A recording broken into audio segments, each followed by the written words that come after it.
کے بارے میں کہ قربانی کس پر واجب ہے.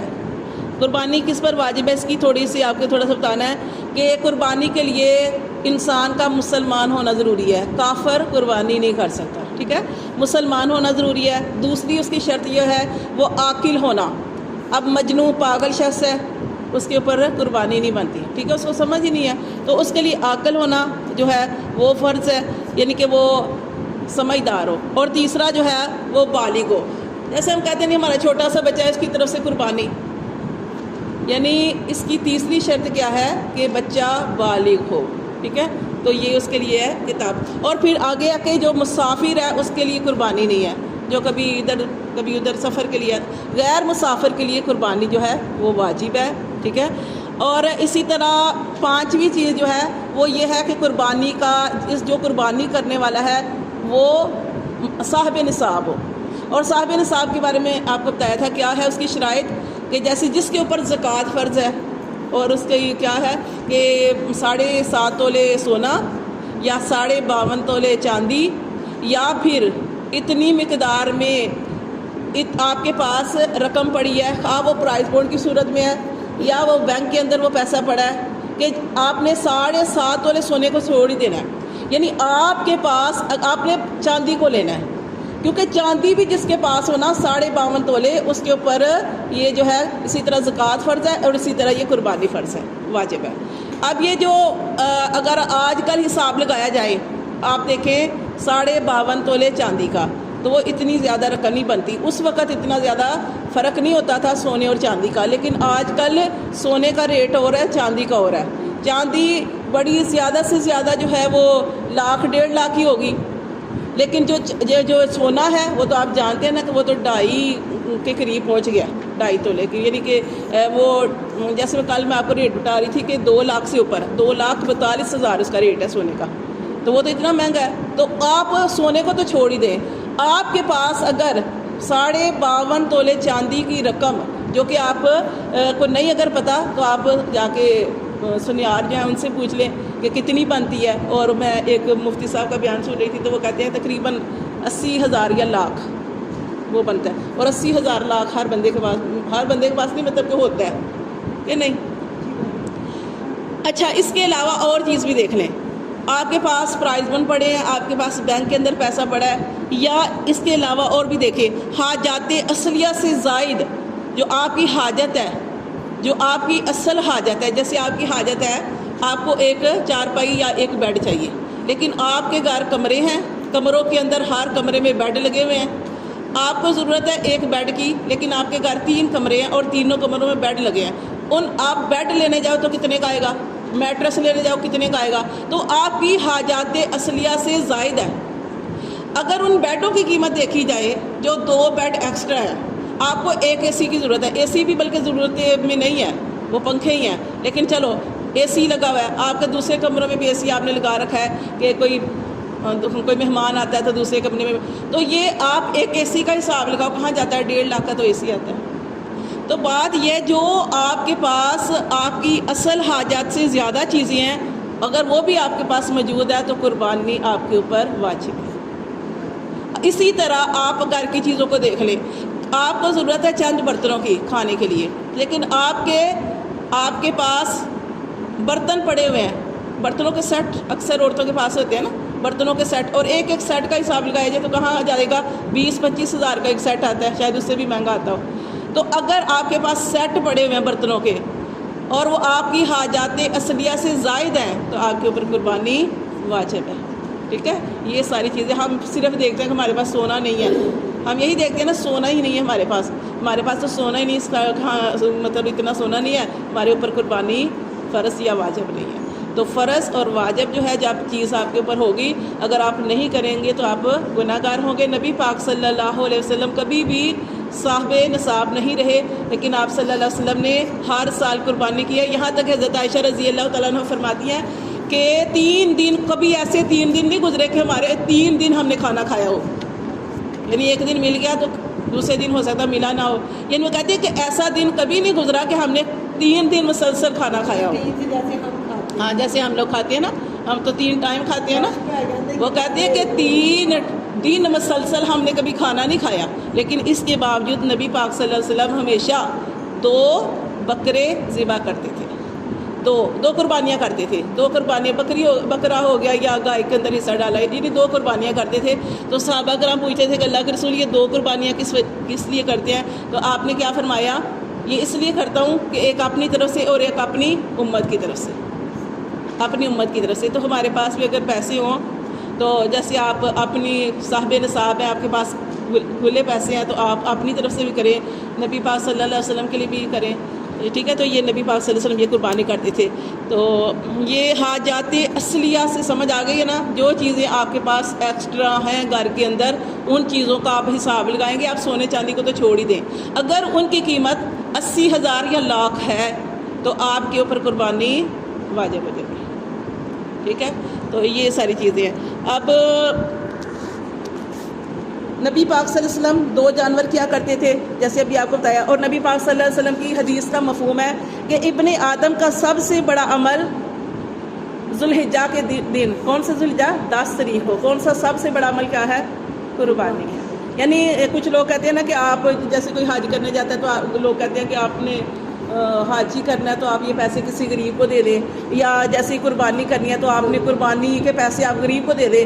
نہیں، یہ اللہ کا حکم ہے، یہ اللہ کا حکم ہے کہ آپ نے قربانی اگر آپ کے اوپر واجب ہے تو آپ نے قربانی ہی کریں گے، اس کے پیسے کسی غریب کو نہیں دیں گے، یہ اللہ کا حکم ہے۔ کیونکہ نبی پاک صلی اللہ علیہ وسلم کی حدیث کا مفہوم ہے کہ انسان کے لیے سب سے پسندیدہ چیز، اللہ تعالیٰ کو جو پسندیدہ چیز ہے نا ذوالحجہ کے دن، وہ 10 ذوالحجہ کو وہ کیا ہے؟ وہ قربانی ہے، اس سے بہترین کوئی عمل نہیں ہے۔ وہ اور چیزیں ہیں وہ جو آپ دیتے ہیں، وہ قرات کرتے ہیں یا کسی کی مدد کرتے ہیں، وہ اور چیز ہے، لیکن یہاں پہ حج اگر آپ کے اوپر فرض ہے، اگر آپ حج نہیں کرتے تو آپ گناہ گار ہیں، حج آپ کو کرنا پڑے گا۔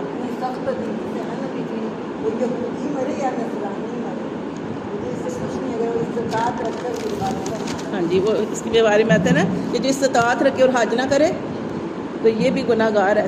اچھا آگے دیکھیں کہ قربانی کا کیا ملتا ہے۔ نبی پاک صلی اللہ علیہ وسلم کی حدیث کا مفہوم ہے قربانی کرنے والے کو قربانی کے جانور کے ہر بال کے بدلے، ہر بال کے بدلے 1 نیکی ملتی ہے۔ اب اپنے بالوں کا حساب لگائیں، ہمارے سر پہ کتنے بال ہیں؟ بکروں کی طرح تو نہیں ہوتے ہمارے، لیکن پھر بھی ہم گن نہیں سکتے۔ تو یہ دیکھیں جو جانور، قربانی کا جو جانور ہے، جیسے دمبے کو دیکھ لیں، بکرے کو دیکھ لیں، کتنے ان گنت بال ہوتے ہیں کہ ہم گن نہیں سکتے، تو ہر بال کے بدلے 1 نیکی ملتی ہے، ٹھیک ہے؟ اسی طرح نبی پاک صلی اللہ علیہ وسلم نے ارشاد فرمایا جس نے خوش دلی سے قربانی کی، ایک ہوتا ہے نا کہ مطلب کہ آپ قربانی تو کرتے ہیں لیکن اس کو بوجھ سمجھ کے کرتے ہیں، بوجھ سمجھ کے یا اچھی نیت سے نہیں کرتے۔ نبی پاک صلی اللہ علیہ وسلم نے جس نے خوش دلی سے قربانی کی تو وہ قربانی کرنا اس کو آتش جہنم سے روک دے گا، ٹھیک ہے؟ یہ قربانی کرنا اس کو آتش جہنم سے روک دے گا۔ پھر نبی پاک صلی اللہ علیہ وسلم نے حضرت فاطمہ رضی اللہ تعالیٰ سے فرمایا، ان کی بیٹی تھی، نبی صلی اللہ علیہ وسلم نے فاطمہ سے فرمایا قربانی کے جانور کے پاس موجود رہو۔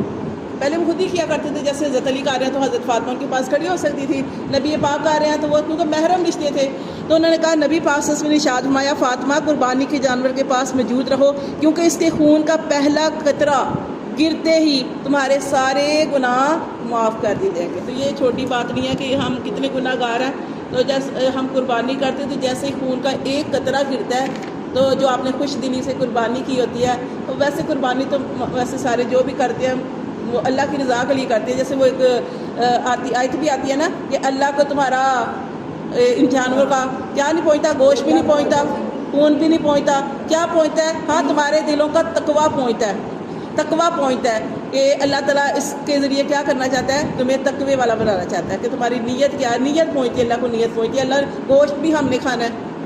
لیکن یہ جو قربانی ہم کرتے ہیں نا اس کے بڑے فائدے ہیں۔ کیا فائدے ہوتے ہیں؟ اب دیکھیں جو گاؤں کے اندر لوگ رہتے ہیں، یہ جو جانور ہیں ان کو پالتے ہیں، جیسے بیل ہو گئے یا اسی طرح بکرے ہو گئے، دمبے ہو گئے، ان کو پالتے ہیں، پھر ان کو ایک امید ہوتی ہے، اور یہ کام ایسا ہے کہ ہمارے ہر نبی نے کیا ہے۔ کون سا؟ یہ بکرے چرانے، گائے، یہ وہ سارے نا، تو نبی پاک صلی اللہ علیہ وسلم نے بھی کام کیا ہے۔ تو آپ دیکھیں کہ یہ جب جانور جو ہیں وہ اتنی محنت سے پالتے ہیں اپنے جانوروں کو، پھر وہ جب قربانی آتی ہے اس سے کاروبار چلتے ہیں، اس سے سب کو فائدہ ملتا ہے۔ یہ ایک ایسا نفع بخش ہوتا ہے، اس میں دیکھیں اللہ کی کتنی بڑی حکمت ہے کہ جب وہ جانور منڈی میں آتے ہیں وہ گاؤں سے لوگ آتے ہیں یا دور دراز لوگ یہاں جہاں سے آ کے ایک جگہ پہ کبھی شہروں میں آتے ہیں اپنے جانوروں کو لے کر. اب جب شہروں میں آتے ہیں وہاں پہ جو ہے ان کو کتنی اللہ تعالیٰ وہ ہر ایک کا کاروبار چلا دیتے ہیں چارے والا کا.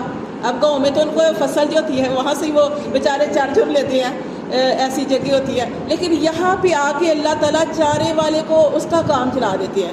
10 دنوں میں یعنی کہ سب ہاں 10 دنوں میں ابھی سے ابھی دیکھو کتنے دن باقی ہیں, ابھی سے اس سے پہلے سے شروع ہو گیا ہے. طبیعت خراب ہو جائے. ہاں جی, ڈاکٹروں کے کام چل جاتے ہیں, پھر جانوروں کے کام چل جاتے ہیں. پھر اس کے علاوہ یہ وہ جو ڈالتے ہیں ان کو کتنی وہ خوبصورت چیزیں ڈالی جاتی ہیں نا, وہ اور رسیاں وہ بھی, اور جو پاؤں میں ڈالتے ہیں وہ ساری. ہاں یہ ہاں کسائی کساب دیکھیں, یہ اللہ تعالیٰ ہر ایک یہ اتنے لوگوں کا روزگار چل جاتا ہے ہر ایک کو کاروبار سے. اور پھر یہ جو گوشت ہوتا ہے نا, جب گوشت کرتے ہیں تو یہ دیکھیں ان لوگوں کو بھی گوشت پہنچ جاتا ہے کہ جو سارا سال ترستے رہتے ہیں, جو صرف مرغی کھاتے ہیں. وہ بڑے گوشت بھی وہ دیکھیں, وہ بھی آپ دیکھیں بڑا گوشت جو ہے وہ بھی مہنگا ہے, پتہ نہیں 800-900 کا کلو ہے.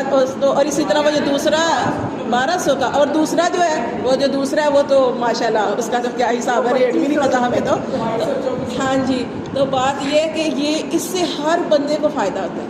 اور پھر جو کھالی ہوتی ہیں آپ دیکھیں, جو کھالی ہوتی ہیں وہ بھی کاروبار چل جاتا ہے, وہ بھی کاروبار چل جاتا ہے. اس سے چمڑے کی چیزیں بنائی جاتی ہیں, جیکٹیں بنائی جاتی ہیں, اور اس طرح تو ہر بندے کا کاروبار. یہ جو قربانی ہے نا, اس سے ایک بندے کو فائدہ نہیں ہے, یہ سب لوگوں کو فائدہ پہنچتا ہے. اور جو کرتے ہیں وہ اللہ کی رضا کے لیے, جو کرنے والے ہوتے ہیں وہ ڈیر پیسہ خرچ کر دیتے ہیں. جن کے پاس ہے, بہت سے لوگ ایسے ہیں جن کے پاس ہے اور وہ اتنے قربانی کرتے ہیں نا, اونٹوں کی قربانی کر رہے ہیں, گائے کر رہے ہیں, یہ کر رہے ہیں, کیونکہ یہ چھوٹا عمل نہیں ہے. کیونکہ حضرت ابراہیم علیہ السلام کی سنت ہے, اور انہوں نے تو اپنا بیٹا ہی پیش کر دیا تھا کہ ان کی تو ساری زندگی آزمائشوں سے ہی گزری ہے. اور ہم یعقوب علیہ السلام کا واقعہ پڑھے ہیں تو اس میں یعقوب علیہ السلام کی آزمائش جو تھی ان کے بیٹے سے ہوئی تھی, کہ اتنی محبت کرتے تھے اپنے بیٹے سے. اللہ تعالیٰ بتانا یہ چاہتے تھے کہ نبی کا کام نہیں ہے کہ اپنی اولاد سے اس قدر محبت کرے محبت, لیکن نبی کے لیے یہ ہے کہ وہ دوسرے کام کرے, جیسے حضرت ابراہیم علیہ السلام نے کیے. ابراہیم علیہ السلام کو اللہ نے بڑھاپے میں اولاد دی, پھر اللہ تعالیٰ نے کہا کہ اللہ تعالیٰ نے فرمایا کہ اس کو چٹیل میدان میں چھوڑ آؤ, وہاں چھوڑ آئے. پھر اللہ تعالیٰ نے فرمایا پیچھے مڑ کے نہیں دیکھنا, اولاد تھی, اتنی بڑھاپے میں اولاد ملی, اپنی اولاد کی طرف دیکھتے, لیکن انہوں نے اللہ کے حکم کو پورا کیا کہ پیچھے بھی مڑ کے نہیں دیکھا. لیکن جب وہ ایسے جا رہے تھے تو بیوی نے کہا کہ آپ ہمیں چھوڑ کے جا رہے ہیں, تو کس لیے چھوڑ کے جا رہے ہیں؟ تو انہوں نے کہا کہ اللہ کا حکم ہے. پھر بیوی اس وقت جو بیویاں تھیں وہ بھی بڑی سمجھدار ہوتی تھی, وہ کہنے لگی کہ جب اللہ کا حکم ہے تو اللہ ہمیں ضائع نہیں کرے گا. پھر اللہ نے وہ کیسے وہ جو زمزم کا جو سارا جو ہے وہ سلسلہ شروع کیا, اور اب تک چل رہا ہے, اور وہی شفا بھی ہے. اور اللہ تعالیٰ نے اس جگہ کو بھی آباد کرنا تھا کہ جہاں پہ کوئی چرند پرند بھی نہیں آتا تھا. تو پھر ابراہیم علیہ السلام آگے, پھر جو بیٹا بڑا ہوا تو قربانی کا حکم آ گیا, پسندیدہ چیز اللہ کی راہ میں ذبح کرو, وہ بھی کرنے کے لیے تیار ہو. وہاں پہ بھی شیطان نے آ کے بہکایا تھا ان کو, وہاں پہ بھی بہکایا تھا. جب وہ لے کر گئے نا تو بیوی کے پاس آیا شیطان انسانی شکل میں, اور آ کے کہنے لگا تجھے پتہ ہے تیرا شوہر بیٹے کو کہاں لے کے جا رہا ہے؟ تو پھر اسے بتایا کہ تمہارا شوہر جو ہے وہ اس کو ذبح کرنے کے لیے لے کے جا رہا ہے. تو بیوی نے کہا کہ کوئی باپ اپنے بیٹے کو کیسے ذبح کر سکتا ہے؟ تو شیطان نے خود ہی کہہ دیا, شیطان نے کہا کہ وہ کہہ رہا تیرا شوہر کہتا ہے کہ رب کا حکم ہے. تو بیوی جو تھی وہ دین والی تھی, سمجھدار تھی, اور نبی کی بیوی تھی. وہ کہنے لگی جب وہ یہ بات کہہ رہے نا کہ اللہ کا حکم ہے, تو پھر اللہ کے لیے ایک جان کا جتنی بھی ہوں وہ قربان ہے, اللہ ہمیں ضائع نہیں کرے گا. پھر وہ اسی طرح وہ اسماعیل علیہ السلام کے پاس آیا, 3 جگہ پہ بہکایا تھا, اور 3 جگہ پہ کنکریاں ماری جاتی ہیں اس شیطان کو. پھر وہ اس کے پاس آیا, کس کے پاس؟ یہ بیٹے کے پاس, اسماعیل علیہ السلام کے پاس, کہ تمہیں پتہ ہے تمہارا باپ تمہیں کہاں لے کے جا رہا ہے؟ وہ کہنے لگا اس سے دوست کے پاس لے کے جا رہے ہیں. وہ کہنے لگا دوست کے پاس نہیں, وہ تمہیں ذبح کرنے کے لیے لے کے جا رہے ہیں. تو وہ کہنے لگا کہ بیٹا کہنے لگا اسماعیل علیہ السلام کہ وہ کہنے لگے کہ کوئی باپ اپنے بیٹے کو کیسے ذبح کر سکتا ہے؟ تو پھر شیطان نے وہی بات کہی کہ وہ کہتا ہے تمہارا باپ کہتا ہے اللہ کا حکم ہے. تو بیٹا بھی بڑا سمجھدار تھا, ایج بھی اتنی زیادہ نہیں تھی, لیکن انہوں نے کہا, بیٹے نے کہا کہ جب اللہ کا حکم ہے تو پھر اللہ ضائع نہیں کرے گا. پھر اسی طرح پھر وہ ان کے پاس ابراہیم علیہ السلام کے پاس گیا شیطان. تو ابراہیم علیہ السلام سے بھی یہی کہا کہ تم کہتے ہو کہ اللہ کا حکم ہے, ایک خواب بھی تو تم نے دیکھا ہے؟ وہ کہنے لگے نہیں، خواب نہیں، نبیوں کے خواب بھی سچے ہوتے ہیں۔ بس انہوں نے بس بہکانے کی کوشش کی، جیسے ہم پڑھیں شیطان جو ہے روکتا ہے، کوئی بھی نیکی کا کام کرنے نہیں دیتا، لیکن وہ ان کے ساتھ تو خاص اللہ تعالیٰ کی مدد تھی۔ اور اللہ تعالیٰ نے تعریف کی ہے قرآن کے اندر کہ اللہ فرماتے ہیں کہ ابراہیم علیہ السلام نے اللہ کی ساری آزمائشوں کو پورا کر دیا، ساری آزمائشوں میں پورے ہو گئے، پھر اللہ نے اتنی بڑی سعادت ان کو عطا فرمائی کہ اللہ کے گھر کی تعمیر کی، اور وہ جگہ جہاں پہ ابراہیم علیہ السلام کے پاؤں کے نشان ہیں، اللہ نے پھر وہ سنتیں بھی رکھی، وہ عمل ہم کرتے ہیں، جیسے کہ طواف کرنے کے بعد وہاں پہ نوافل ادا کرتے ہیں، وہ ابراہیم علیہ السلام جہاں پہ، تو اس کے علاوہ جو صفا مروہ کے درمیان وہ حضرت ہاجرہ کی سنت ہے، تو اللہ تعالیٰ نے ان کو یہ سنت بنا دیا کہ ہم بھی پھر وہ عمل کرتے ہیں۔ اور ویسے ہی جب انسان جاتا ہے تو واقعی جب وہ طواف کرتا ہے اور جب وہ صفا مروہ کے درمیان انسان صحیح کرتا ہے تو وہی یاد آتا ہے کہ کیا کیفیت ہوگی حضرت ہاجرہ کی، کہ کبھی ادھر دوڑی تھی، کبھی ادھر دوڑی تھی، اور اللہ تعالیٰ قربانی مانگتے ہیں، جیسے اللہ تعالیٰ نے قربانی مانگی ابراہیم علیہ السلام سے، لیکن اللہ تعالیٰ نے ان کی آزمائش تھی نا، اللہ نے ان کو کامیاب کر دیا، اور اللہ تعالیٰ نے پھر وہ، اگر ہم اپنے بچوں کو ذبح کرتے، لیکن اللہ تعالیٰ نے یہ قربانی کا سلسلہ رکھا کہ اللہ نے جنت سے ایک مینڈا بھیج دیا، اور تب سے یہ قربانی کا جو ہے وہ۔ تو دیکھیں ایک اور حدیث ہے جس میں نبی پاک صلی اللہ علیہ وسلم نے ارشاد فرمایا، جس شخص میں قربانی کرنے کی وسعت ہو پھر بھی قربانی نہ کرے تو وہ ہماری عید گاہ کے قریب ہی نہ آئے۔ غصے کا اظہار۔ ہاں، عید گاہ کے قریب۔ اور میں نے آپ کو بتا دیا کہ ہم رونا روتے ہیں کہ ہمارے پاس 7.5 تولے سونا نہیں ہے، ہمارے پاس 52.5 تولے چاندی نہیں ہے، لیکن جو تیسری چیز میں نے آپ کو بتائی ہے وہ ہے حاجات اصلیہ سے زیادہ جو سامان آپ کے پاس پڑا ہے، یا آپ کے پاس پرائز بانڈ پڑے ہیں، یا آپ کے پاس بینک کے اندر 1 لاکھ روپیہ پڑا ہے، تو آپ کے اوپر قربانی جو ہے وہ واجب ہے، کیونکہ اس کی قیمت چاندی، آپ نے چاندی کو دیکھنا ہے کہ چاندی کے برابر بن رہی ہے تو آپ کے اوپر قربانی، یا پھر آپ کسی علماء سے یا پھر جیسے سونے والے ہوتے ہیں ان سے حساب لگا لیں کہ 52.5 تولے چاندی کی قیمت آج کل کیا ہے۔ اگر اتنی رقم میں یا آپ کے پاس رقم موجود ہے یا آپ کے پاس گھر کے اندر سامان موجود ہے ایکسٹرا، ان سارے سامان کا آپ حساب لگائیں گے، ایکسٹرا بستر موجود ہیں، وہ ہر گھر میں ہوتے ہیں، ایکسٹرا برتن موجود ہیں گھر کے اندر، ایکسٹرا بیڈ موجود ہیں، یہ ساری چیزیں ہماری حاجت سے زائد ہے، یا ہمارے گھر LCDیاں ہیں اور وہ LCD ہماری کوئی شرعی ضرورت نہیں ہے، وہ ہم نے اپنے شوق کے لیے لگوائی ہوئی ہیں، تو یہ ساری چیزیں جو اگر ہے اور اس کی قیمت اتنی بن رہی ہے تو پھر قربانی جو ہے وہ